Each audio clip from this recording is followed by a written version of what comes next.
We have a very special interview to start day number 2, and of course it is SquatingDog, one of the most decorated content creators in the Fortnite space. Thank you so much for sitting down with me, talking about the event, and before we start, it's this man's birthday, and we went out of our way, traveling the depths of Denmark to find you a very special birthday treat.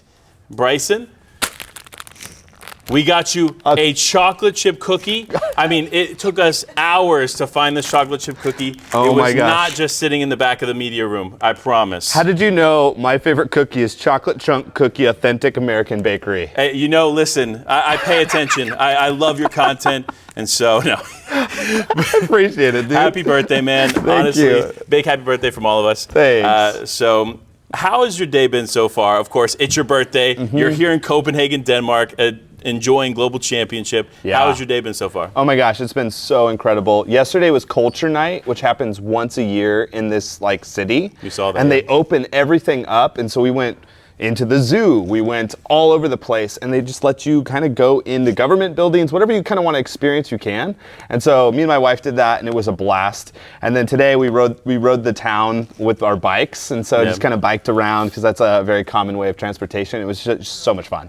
And then this, of course, is like incredible to see some of the best fight it out and play on the big screen. So it's really such a joy to spend my birthday here for sure. Of course, I like to hear it. But let's talk about the big screen for a second. Day number 1 commenced. We saw top 25 teams already make their way on to finals. Now we got the lower bracket coming into the fold. A bit of a different day for sure for some of these teams. What did you think of day number 1?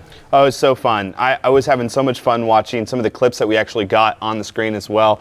King with some incredible snipes. Yeah. Huge fan of Thomas and Malibuca and like their fights with Kanata really early on has been so much fun. But I was really rooting for them, and I'm glad that they're like moving forward. So this will be interesting, seeing like this is the second chance, you know, like if you can make it, you can make it. So there's going to be a lot of pressure. There's going to probably be a lot of mistakes. I think we're going to get a lot of clips today, which will be awesome. I agree. It's going to be a pretty interesting play. But of course, Global Championships all going on throughout the weekend. We'll be hanging out. But one thing I want to talk about is more on UEFN. The man himself has put out some of the most creative, in my opinion, maps, especially from basically almost day 1. We had the toy map that you put out right there in the beginning. That was so fun. I spent like the first day or 2 you had it out, I was on there for like 2 hours. And I just loaded it up. I was like, oh, let me check this out. Like, this looks cool. And then I just didn't leave. You're just addicted. And that's how it happens with some of these UEFN maps for sure. Yeah. So tell me about your experience now using the tool, right? Yeah. And some of the maps that you put out. Yeah, so like something that I would say is like a building block of who I am is just creativity. So I just like, even when I'm as a content creator for Fortnite, like you could play professionally, but you could also have a lot of fun eliminating people in very unique ways. Yeah. And so I'm the guy that's building a sky base with a tank, trying to get the trick shot down and land the shot. Like I'm all about the finesse of the final elimination. Yeah. And so I've been doing that forever. And so when UEFN came out, as a creative, you know, I started salivating because I'm like so excited to get my hands on creating the game that I want people to play. Because a lot of times creatives, you don't get to go inside their brain. And so what's cool about this tool is you can take what you have going on up here and apply it and watch players jump in and try it out for themselves. And so I'm really excited about the future of UEFN because I want to create experiences that actually go head to head, not with the Discover page, but with Fortnite themselves. Yeah. I feel like we can create an experience like you had mentioned at the beginning of like, hey, I got lost in this map.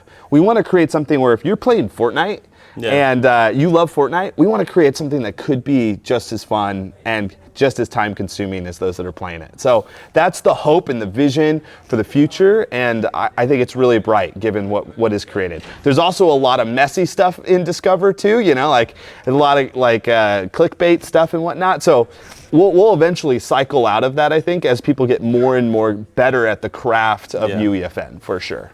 I 100% agree, and this is one thought I've been having more recently. I want your take on this. Is obviously Fortnite has FNCS. It's their big competitive mode.